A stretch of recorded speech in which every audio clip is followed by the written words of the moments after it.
Muscle Car Corner here at Don Garlits Drag Racing Museum. Taking a look at some of the vehicles he's got in here. I'm going to do a walk around video and I'll come back and go through all these. Swamp Rat 1, this was the first one that started all out. Built in his home garage in Tampa. First world record at Brooksville. 176.40, 879 ET in this little thing. That is cool. This is what started all out for him once he went to a dragster.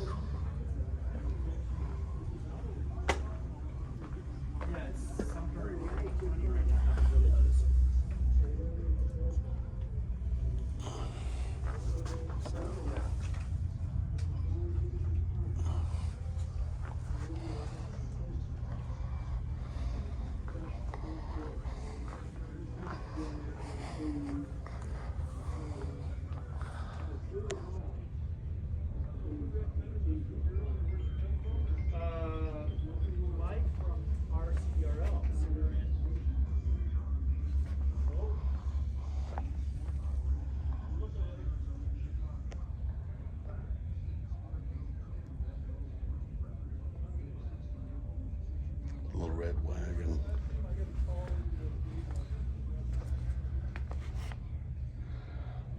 NHRA Lifetime Achievement Award. That is so cool. 2019 that was presented to him. First 180 mile an hour he got.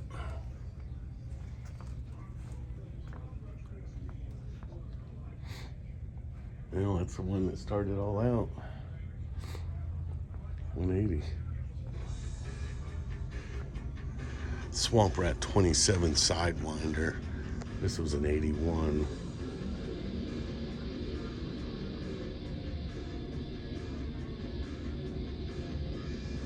Powered by a 454 cubic inch Dodge Hemi. Never heard of a 454 Hemi. Must have just been stroked to that. 2,700 horse in Orange County, California. It went 230, 620 ET.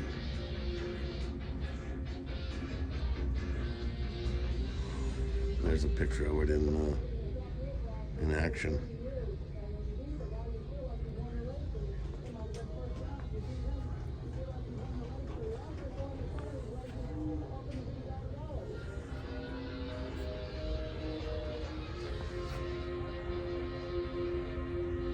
Father's Hall of Fame.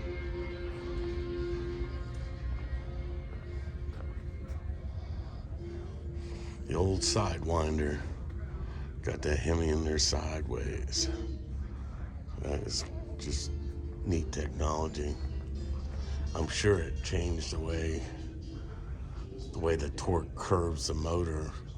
It was trying to push it forward here instead of having it left to right and causing the car not to hook properly, or the rail not to hook properly. Was probably the theory behind putting this motor in sideways. I don't know. I'll have to ask Don on that, what his thoughts were on why they went with a Sidewinder. Don was big with the Navy, and here's the Navy car.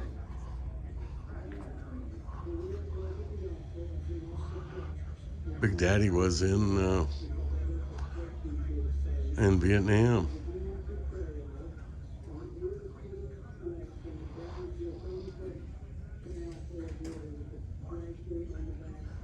In 1972, he started a partnership with them.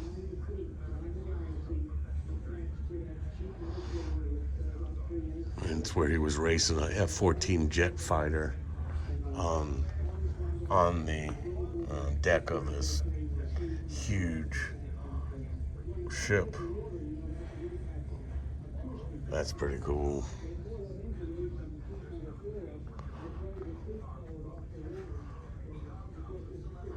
$1984. If you get a chance, read that when you get a minute. It's a pretty neat story. Here's the car. That was a big deal. Being he was in the service, he wanted to make sure that he got everybody else a chance to get in the service like he did.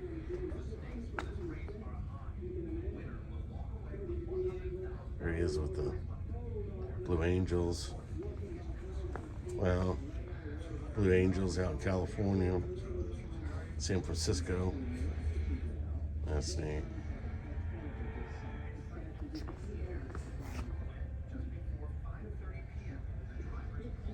Turbine car. This must have been an experimental car.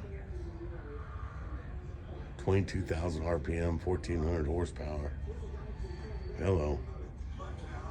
That thing will rock.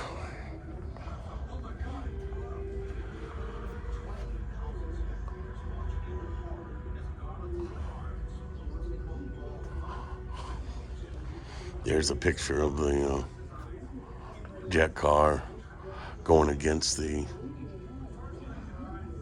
F-14 or F-16. I'm not sure which it is. Neat.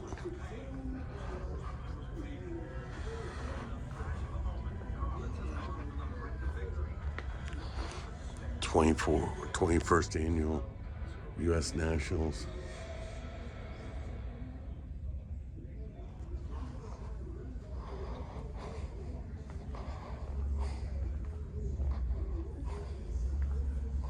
Swamp Rat 22.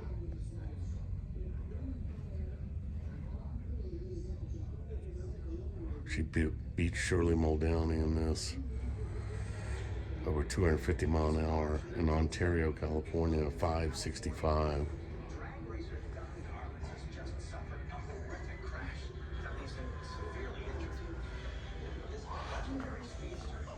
It set an all-time record back in the day. 250.69, 563. That record stood for 7 years. Quite amazing. Swamp Rat 22, 75 through 77, 250 car.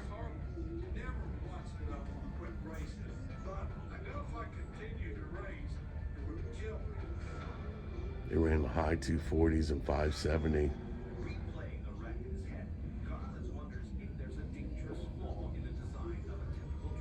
Set a record. Set for a long time. Pretty good stuff.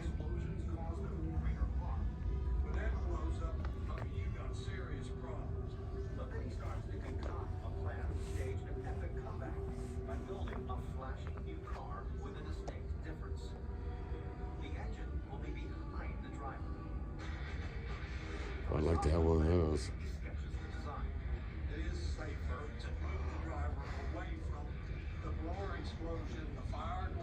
Yeah. All the patina on that blower. Pretty good. Pretty neat stuff. Like seeing patina on these engines. 1977 Summer Nationals. It's in the height of drag race in 77. Cars were cooking. They were over 250 mile an hour.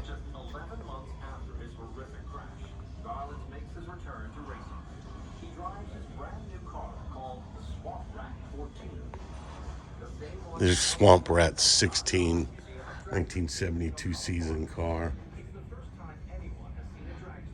Built in his shop.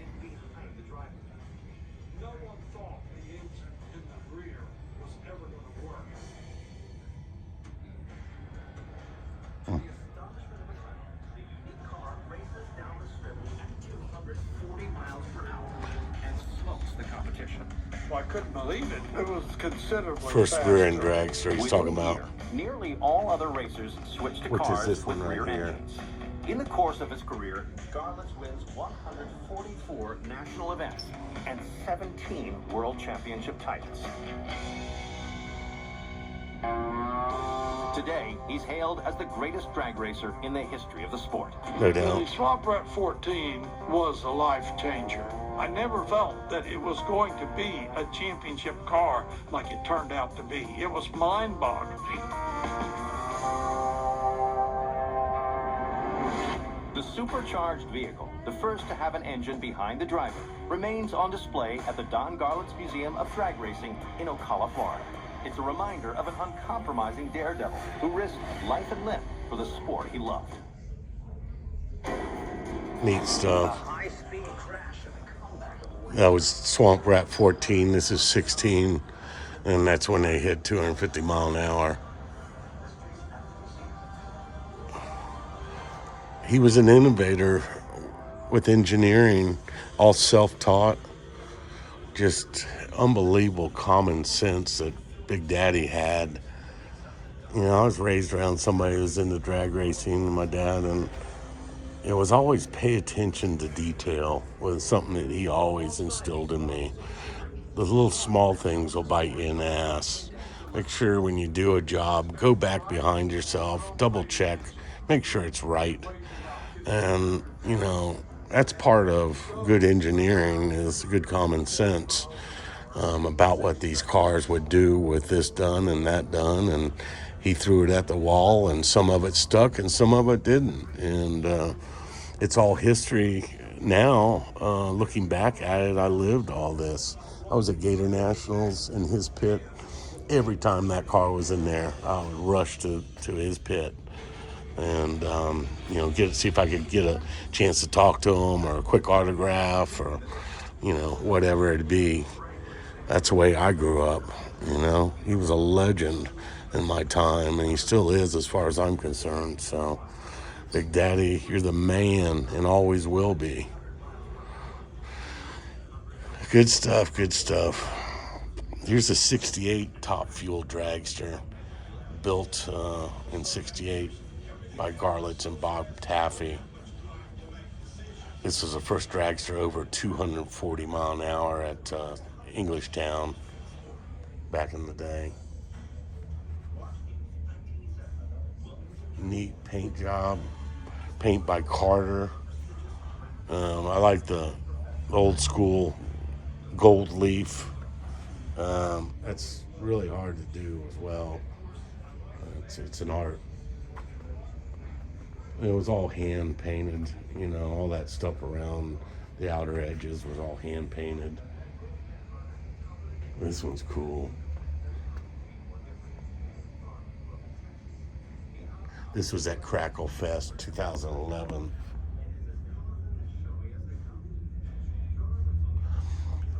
If you would, view my YouTube channel and you'll see the Crackle Fest that I filmed at Gator Nationals here in March. And I've got an interview with Jungle Pam and a lot of the Crackle Fest cars being cranked. So if you get a chance to check that out, it's worth seeing. I think that's gone up to around 200,000 views at this point, about a month and a half later.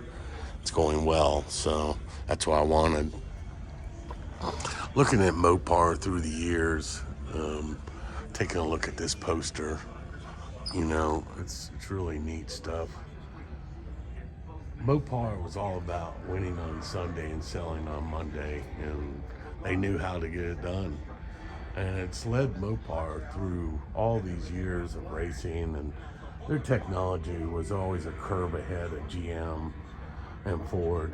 It was just the way it was. Their engineers were amazing. Their drag team, the Ram Chargers, everything they did back in the day to improve drag racing. You know, Sox and Martin. There's a Sox and Martin car right there. I talked to Big Daddy about buying one of his motors. I want to do a clone Sox and Martin drag car. I have found a body, a 70. It's a 383 CUDA, and I'm thinking about building one. And I inquired with him about getting one of his motors. He told me I couldn't afford it. So I'm gonna keep working on him and see what his motor may actually cost, you know. But looking at the early days of Ram Chargers, Hodges, Dodges, you know, that was the start of it all, really. You know, those cars were just amazing. AFX cars is what brought funny cars into it. It was all about weight transfer. The rear end was moved forward around 8 to 12 inches. The front K-member was moved forward. The engine was set back at least 12 inches. And it all made to where these cars plant and they would go. So that was the first funny cars out back in the day. Yeah. And he does have a 62 Max Wedge car, one of his cars. And looks like he likes little motorcycles as well.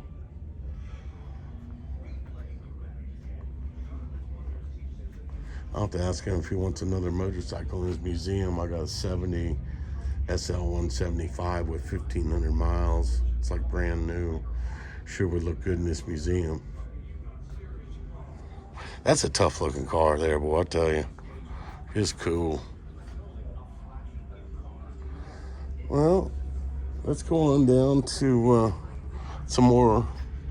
This is one of Connie Coletta's famed rails, the Bounty Hunter in '62. This was the car back in the day. This is what he put a list of who he wanted to beat. And Garlits and Swingle was on the top of the list. Bob Sullivan, Art Malone, Tommy Ivo, Tommy Ivo. Say that 3 times real quick. This thing was a bad Wally, boy, I'll tell you what. And there's a picture of him back in the day sitting on it, just waiting for anybody to make his day. Connie Coletta was something else. He was a force to be reckoned with back in the day.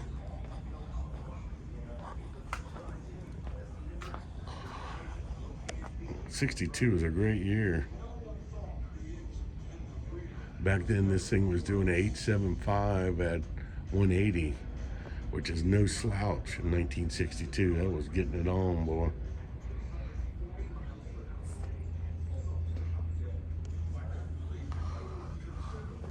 There's a picture of it. Super neat. This is the original Bounty Hunter. NHRA record holder.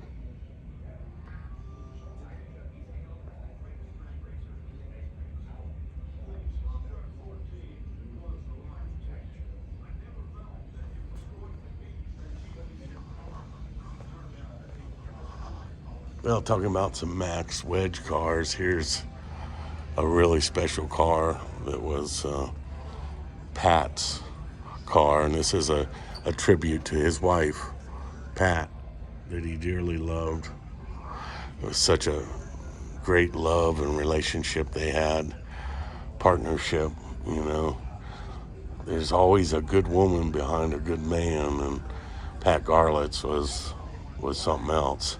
She was right by his side from day one when it come to drag racing. Matter of fact, if you would view my YouTube channel and take a look at the video, it's 50 minutes long, off the cuff with Don and me talking about his trials and tribulations when he first started dating Pat and her dad, and how he had to trade his car in for a nicer car so he didn't look like a hoodlum. The whole story is pretty cool. If you get a chance to catch it, you'll like it if you're a drag racing fan, if you're a Don Garlits fan. So check that out. It talks about this car and Pat and so on and so forth.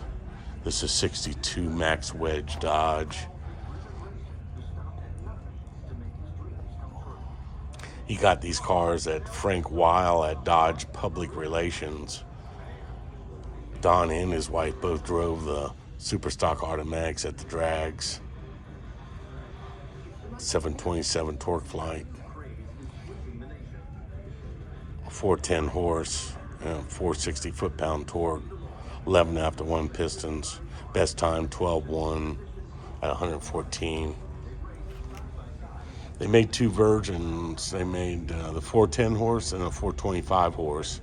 I think it had different cam in it and a little bit different headwork. But that was the start of Chrysler really coming on super stock wise on these. It's a piece of history right here, no doubt. Mopar history. Well, let's head on down a little further to Australian Hot Rod Association, AHRA. Cool.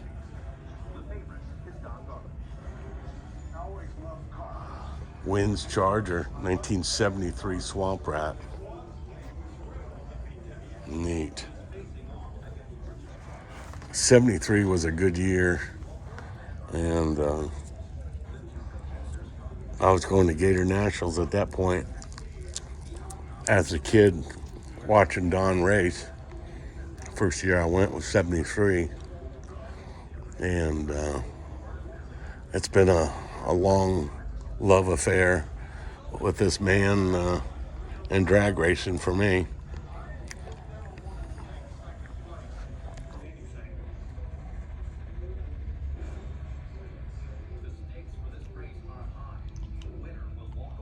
Two-speed gearbox, 426, run 247.25,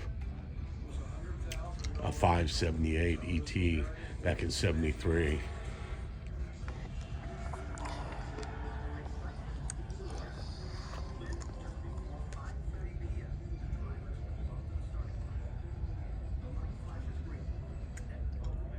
Jim Reed and Don Garlits.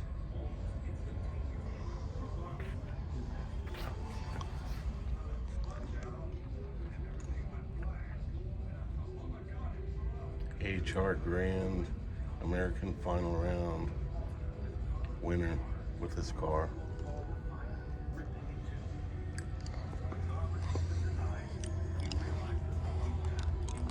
Extra set of zoomies there.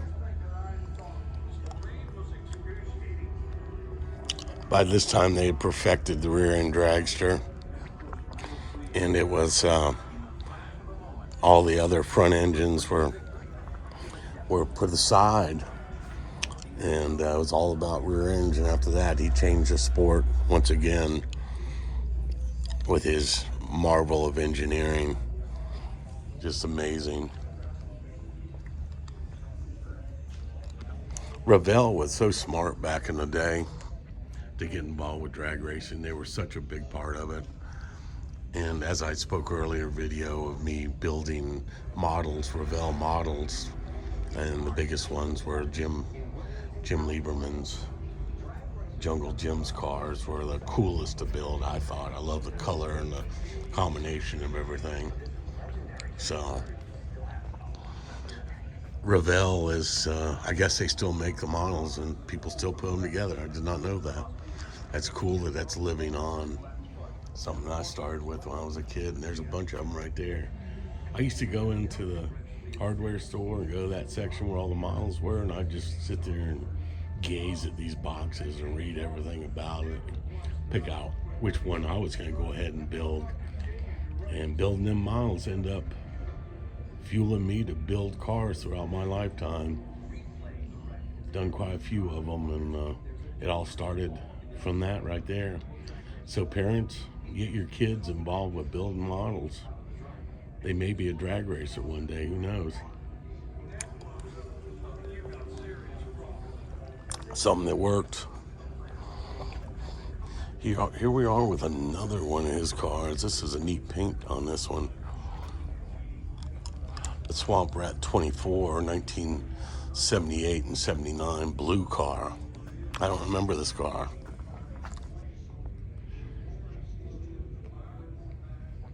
Pretty neat.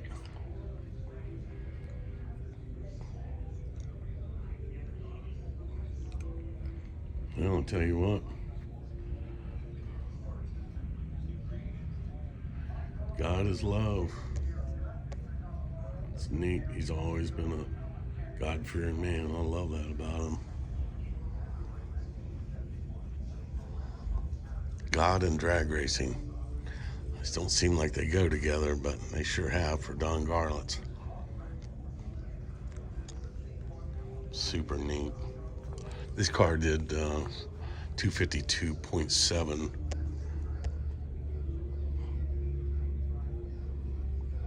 A 570. Crew chief was Herb Parks.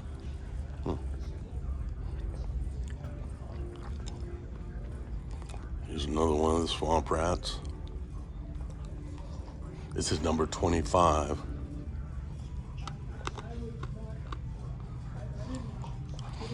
Take a look at that. That's a cool little invention. I like that.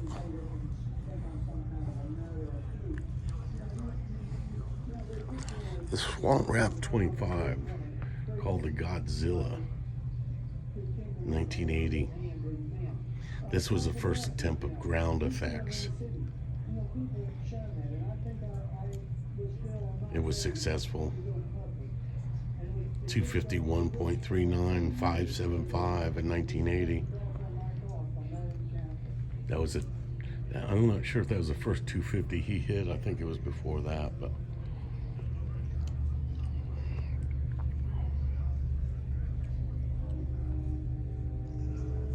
Well, some neat history. I like looking at these old pictures. There he is against a big old jet rail.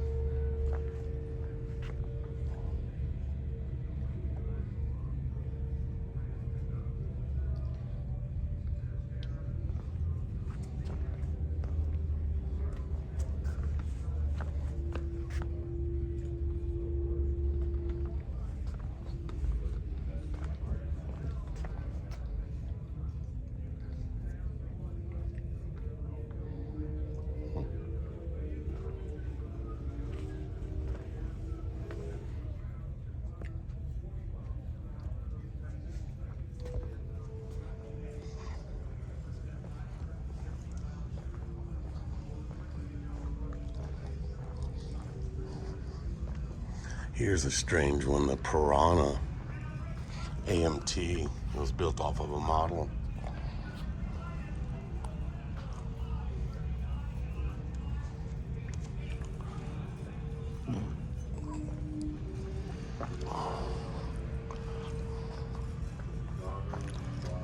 The AMT Piranha.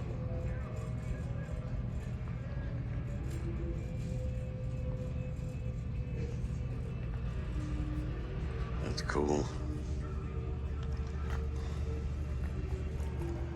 Wow, Barry Setzer's neat looking rail.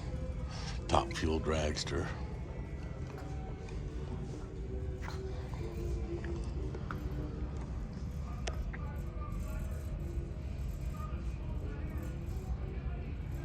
Barry Setzer ran Pro Stock and funny car as well as he progressed through the years. Super cool. Love the design on that. Well, Muscle Car Corner signing out. I will get more of this to you guys. Sure appreciate my subscribers and new subscribers. Please tell all your friends and have them subscribe. I appreciate y'all. Muscle Car Corner signing out for now at Big Daddy's. We'll be back soon. Thank you so much.